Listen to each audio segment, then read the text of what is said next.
তাদের অন্তরঙ্গ মুহূর্ত টের পাওয়ার কারণেই নাকি শেষ করে দেওয়া হয় ময়নাকে। এদিকে একটি সূত্র জানিয়েছে, গ্রামের লোকেরা নাকি আগেও একবার হাতে নাতে ধরেছিল এই দুজনকে। সে সময় ময়নার চাচাকেও নাকি উত্তম মাধ্যম দেওয়া হয়েছিল। সেই ছবিও এখন ভেসে বেড়াচ্ছে সামাজিক যোগাযোগ মাধ্যমে। হ্যালো এভরিওয়ান, আসসালামু আলাইকুম রহমতুল্লাহি ওয়া বারাকাতুহু। সবাই কেমন আছেন? আশা করি সবাই ভালো আছেন। আমিও ভালো আছি আলহামদুলিল্লাহ। আপনারা দেখতেছেন বি কেয়ারফুল ইউটিউব চ্যানেল এবং বি কেয়ারফুল ফেসবুক পেজ। আপনাদের সাথে আছি আমি কামরুল হাসান চৌধুরী। তো প্রিয় দর্শক, ব্রাহ্মণবাড়িয়ার ময়না হত্যাকাণ্ড নিয়ে সোশ্যাল মিডিয়ায় চলছে তুমুল আলোচনা। চর্চায় রয়েছেন ময়নার মা এবং ময়নার চাচা। এখানে অনেকেই বলতেছেন যে ময়নার বাবার অনুপস্থিতিতে ময়নার চাচা এবং ময়নার মা পরকীয়ায় লিপ্ত ছিলেন। তাদের সেই অন্তরঙ্গ মুহূর্তটা জেনে যায় ময়না এবং সেই কারণেই ময়নাকে হত্যা করা হয়। এখন সেই কথার মধ্যে কতটা সত্যতা রয়েছে সেটাই জানতে পারবেন আজকের এই ভিডিওতে। তো এই আলোচনাটা আসে ময়নার বাবার একটা বক্তব্যকে কেন্দ্র করে। ময়নার বাবা সোশ্যাল মিডিয়ায় একটা বক্তব্য দিয়েছিলেন, সেটা দেবার পর থেকেই কিন্তু নানান লোক নানানভাবে ফেসবুকে পোস্ট করতেছে বা ইউটিউবে পোস্ট করতেছে, ভিডিও পোস্ট করতেছে, নানানভাবে কথা বলে যাচ্ছে বা নানানভাবে লেখালেখি করে যাচ্ছে।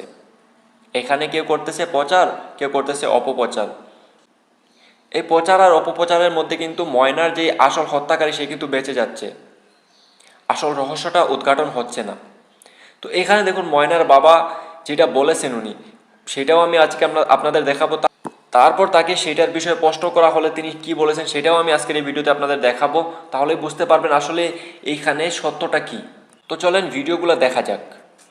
সর্বপ্রথম চলেন আমরা এই ভিডিওটা দেখি, ময়নার বাবা কি বক্তব্য দিয়েছিলেন মিডিয়ার সামনে সেটা আগে দেখি। দেখেন, ইমাম সাহেব আর আমার ভাইও আছে। ইমাম না, আমার স্বাস্থ্য ভাই আছে অলরেডি, সালাম দিয়ে। আচ্ছা, স্বাস্থ্য ভাই একজন। আচ্ছা, আমি ইমাম সাহেবকে আমি কি বলবো, আমার বাইরে তো আমি ভাইও সন্ধ্যের বাইরে না, সন্ধ্যের বাইরে না, আমার ওয়াইফও সন্ধ্যের বাইরে না।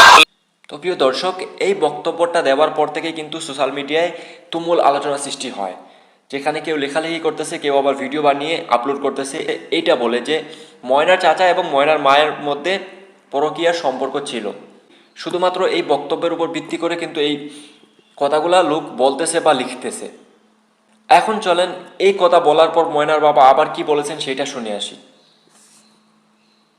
আমি এটা বোঝাইবার জন্য বলছি, আমার চোখের সামনে কেউ সন্দেহের বাইরে না, কেউ সবাই আমার সন্দেহ। যেহেতু এখন পর্যন্ত আছে, আমার মেয়ের খুনিরে এখন পর্যন্ত আমি পাইতেছি না কে বা কারা করলো, তাই আমার তো সন্দেহ সবাই আছে। ওই হিসাবে আমি বুঝাইবার জন্য আমি বলছিলাম। এখন এটারে নিয়ে সেটা কিছু অসৎ লোকে এটা নিয়ে সেটা সোশ্যাল মিডিয়া এটা ভাইরাল করে বিভিন্ন ধরনের আমার মামলাটা পুলিশ প্রশাসন, আইন প্রশাসন খুব সুষ্ঠুভাবে তদন্ত করে প্রায় আগে গেছিল। মানে আসামি প্রায় ধরার কাছাকাছি, একটু কাছাকাছি তারা জানতে পারে, তারা সবাই যারা করতেছে না তারা এই সাথে আসামির সাথে সম্পূর্ণ জড়িত আছে বিধে এইরকম করতেছে আসামিরে, প্রকৃত আসামিরে বাঁচাবার জন্য। তো এই কথাটা তিনি বলার পর থেকে কিন্তু সোশ্যাল মিডিয়ায় লোক অপপ্রচার চালিয়ে যাচ্ছে। তো এইখানে তিনি কি বলতেছেন যে যারা যারা অপপ্রচার করতেছে তারা আসলে ওই হত্যাকারীর সাথে মিলিত আছে। এটা উনি নিজের মনের একটা কষ্ট প্রকাশ করতে গিয়ে বলেছেন। কারণ এই অপপ্রচারের কারণে কিন্তু এই পুরো বিষয়টা কিন্তু অন্যদিকে মুড়ে গেছে। হত্যার বিষয়টা থেকে কিন্তু এখন পরকীয়ার বিষয়টাতে বেশি চর্চা চলতেছে। তো এখন যদি এইসব বিষয় চর্চা করা হয় তাহলে কিন্তু এই হত্যাকারীকে ধরা যাবে না ভাই, সেজন্য উনি এই কথাটা বলতেছেন। আর এটা আমিও বলতেছি যে এইরকম যদি অপপ্রচার চালানো হয় তাহলে কিন্তু আসলে যেই ঘটনাটা ছিল সেটা কিন্তু অন্যদিকে মোড় নিয়ে নিবে, হত্যাকারীকে আর খুঁজে পাওয়া যাবে না। সেজন্য অবশ্যই এরকম অপপ্রচার করা ঠিক না। এখন চলেন আরও একটা ভিডিও দেখে আসি, যেখানে ময়নার চাচা এবং ময়নার মায়ের একটা ফটো পোস্ট করা হয়েছে। সেই ফটোর মধ্যে কতটা সত্যতা আছে সেটা আমি জানি না, শুধু আমি সোশ্যাল মিডিয়া থেকে নিয়েছি।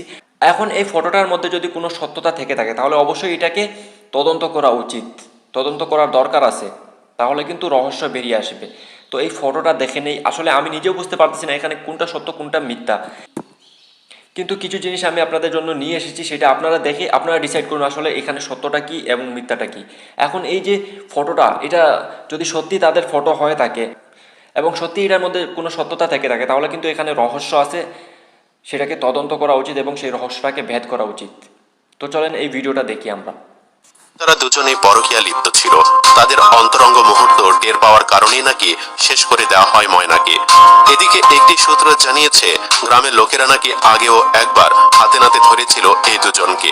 সে সময় ময়নার চাচাকেও নাকি উত্তম মাধ্যম দেওয়া হয়েছিল। সেই ছবিও এখন ভেসে বেড়াচ্ছে সামাজিক যোগাযোগ মাধ্যমে। এই যে ফটোটা সামনে এসেছে, এই ফটোটার মধ্যে যদি আসলেও কোনো সত্যতা থেকে থাকে তাহলে কিন্তু এখানে রহস্য আছে, এবং সেই রহস্যটাকে ভেদ করতে হবে, তদন্ত করতে হবে। যদি এই বিষয়টা যদি আসলে সত্যি হয় থাকে তাহলে কিন্তু অবশ্যই এখানে রহস্য আছে। আর যদি সত্য না হয় থাকে তাহলে কিন্তু এটা আসলে অপপ্রচার করা হচ্ছে। এখন চলেন ময়নার বাবার আরও একটা বক্তব্য আমরা শুনি। এটা আমার মেয়েরে আমার আপন মানুষের মধ্যে করছে, আমার পাশে রয়েছে, তার আড়াল লোক চোখের আড়ালে রয়েছে। আমি এইখানে ময়নার বাবা কি বললেন? এখানে উনি বলতেছেন যে যারা হত্যা করেছে তারা ওনার আশেপাশেই আছে, লোকচোখের আড়ালে রয়েছে, কিন্তু ওনার আশেপাশে আছে, ওনার নিজের লোক হতে পারে। উনি কিন্তু বলেন নাই যে ওনার নিজের লোক, উনি বলছেন যে নিজের লোক হতে পারে, এটা বুঝাইতে চাইতেছেন। তো এটাতে কোনো রকম অপপ্রচার করার সুযোগ নেই ভাই। এখানে উনি যেটা বলতেছেন, উনি সন্দেহের ঘিরে বলতেছেন, ওনার সন্দেহ হচ্ছে, প্রতিটা মানুষকে সন্দেহ হচ্ছে, নিজের লোককেও সন্দেহ হচ্ছে, পরের লোককেও সন্দেহ হচ্ছে, পাড়াপড়শিকেও সন্দেহ হচ্ছে। তো উনি নিজের সন্দেহটাকে প্রকাশ করতেছেন, এটাই এখানে। তো এটা নিয়েও কিন্তু অনেকে অপপ্রচার করতেছে। এই পুরো বিষয়টার পর উনি আবারও মুখ খুলেছেন, ময়নার বাবা আবারও কিন্তু তিনি এই বিষয়ের উপর কথা বলেছেন, এবং সেটা কি বলেছেন এখন সেই ভিডিওটা আমরা দেখব এবং সেটা শুনবো। অনেক কষ্টের মধ্যে আছে, আমারে আর কষ্ট দিবেন না, দয়া করে এইভাবে চড়াবেন না। এমনি তো গেলে আমার সন্তান, এখন আবার আজ চড়াচ্ছেন আমার নামে অপবাদ। এখন দুনিয়া টাকা আর না টাকা, এখন তো আমি কি করবো? আমাকে বাঁচবার লাগে আপনি দিবেন না, প্লিজ আমাকে বাঁচবার দিন। আমার আরো 3টা সন্তান আছে, তাদেরকে বাঁচবার দিন। তো প্রিয় দর্শক, এখানে ময়নার বাবা কি বলতেছেন, এই অপপ্রচারের কারণে কিন্তু তিনি অতিষ্ঠ হয়ে যাচ্ছেন, ওনার ফ্যামিলিতে সমস্যা হচ্ছে, পরিবারে থাকা না থাকা সমান হয়ে গেছে, ওনার আরও 3টা সন্তান আছে। তো সব মিলিয়ে উনি সমস্যায় আছেন, এবং এই অপপ্রচারের কারণে কিন্তু তিনি খুব বেশি সমস্যায় আছেন, এবং ওনার মন ভেঙে যাচ্ছে। উনি বলতেছেন যে আমাকে সুস্থি মতে বাঁচতে দিন, আমার মেয়েটাকে তো বাঁচাতে পারিনি, আমাকে সুস্থি মতো বাঁচতে দিন, কারণ আমি এইটা থেকে বিরক্ত হয়ে যাচ্ছি, আমার মান ইজ্জত নিয়ে টানাটানি শুরু হয়ে গিয়েছে, এটা বলতেছেন ময়নার বাবা। এর মানে হচ্ছে, যদি এটা উনি মন থেকে বলে থাকেন তাহলে তো অবশ্যই এখানে অপপ্রচার করা হচ্ছে। যদি এই কথাগুলো উনি মন থেকে বলে থাকেন তাহলে অবশ্যই এখানে অপপ্রচার করা হচ্ছে। যদি অপপ্রচার করা হয় থাকে তাহলে সেটা ঠিক না ভাই। যারা যারা অপপ্রচার করতেছেন তারা অপপ্রচার করা বন্ধ করে দেন। আর যদি উনি কারোর চাপে এসে, কারোর প্রেশারে এসে যদি এই কথাগুলো বলে থাকেন তাহলে অবশ্যই এটাকে তদন্ত করা দরকার, ওনাকে কেউ চাপ দিয়ে ওনাকে এই কথাগুলো বলাচ্ছে কি না।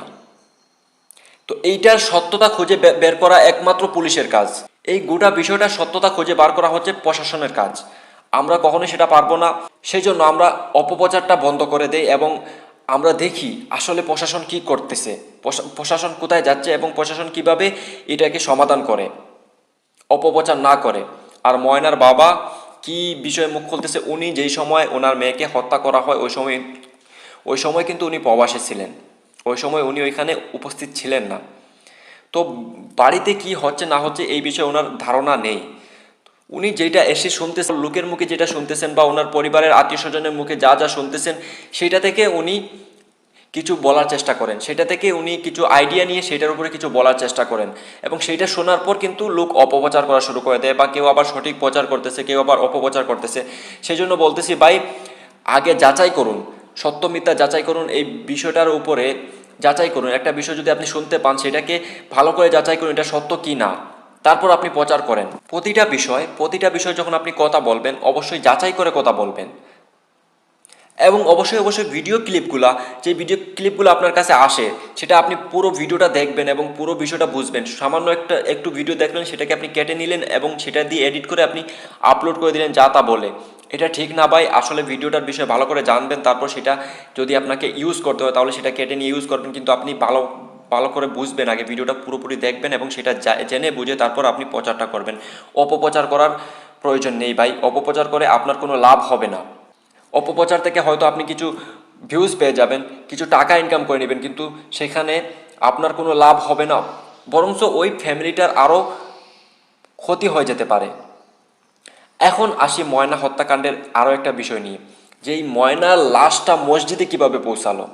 কয়েকটা ভিডিও দেখার পর এটা জানতে পেরেছি যে একজন হুজুর এইখানে মক্তব পড়ান মসজিদের দোতলায়, নিচে আবার সকালে মক্তব পড়ান নিচে মুয়াজ্জিন সাহেব, এবং মসজিদের দোতলায় একজন হুজুর এসে মক্তব পড়ান।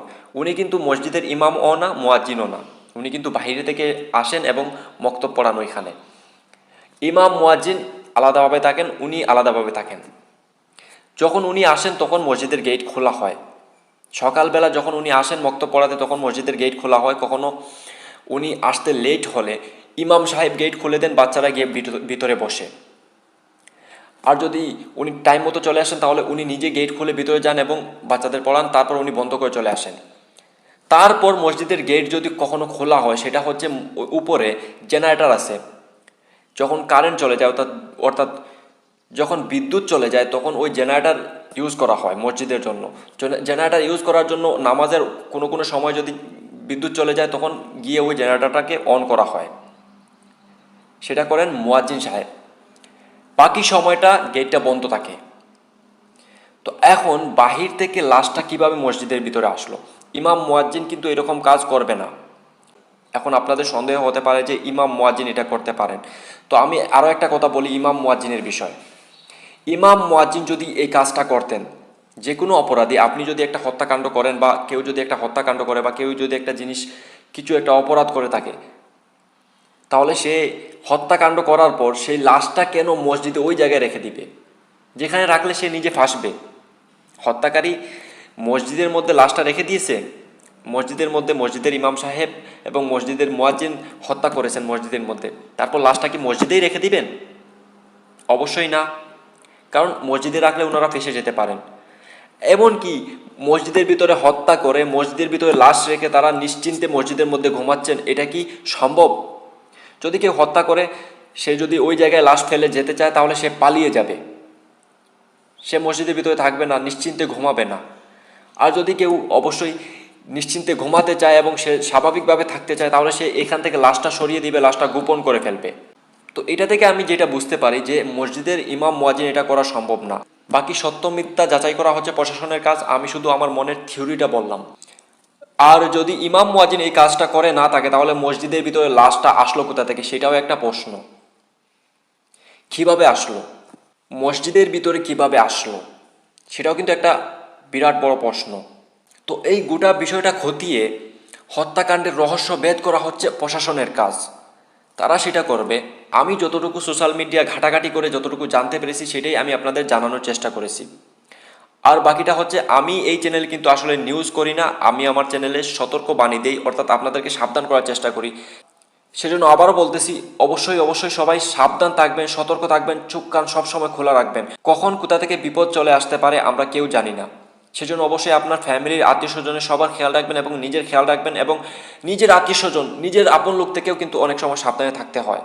তো প্রিয় দর্শক, আল্লাহ হাফিজ, দেখা হবে নেক্সট ভিডিওতে। ততক্ষণ নিজের সুরক্ষিত থাকুন এবং নিজের আত্মীয় স্বজনকে সুরক্ষিত রাখার চেষ্টা করুন এবং নিজের ফ্যামিলির মানুষকে সুরক্ষিত রাখার চেষ্টা করুন, এবং সবসময় চোখ কান খোলা রাখুন। আসসালামু আলাইকুম ওয়া রাহমাতুল্লাহি ওয়া বারাকাতুহু।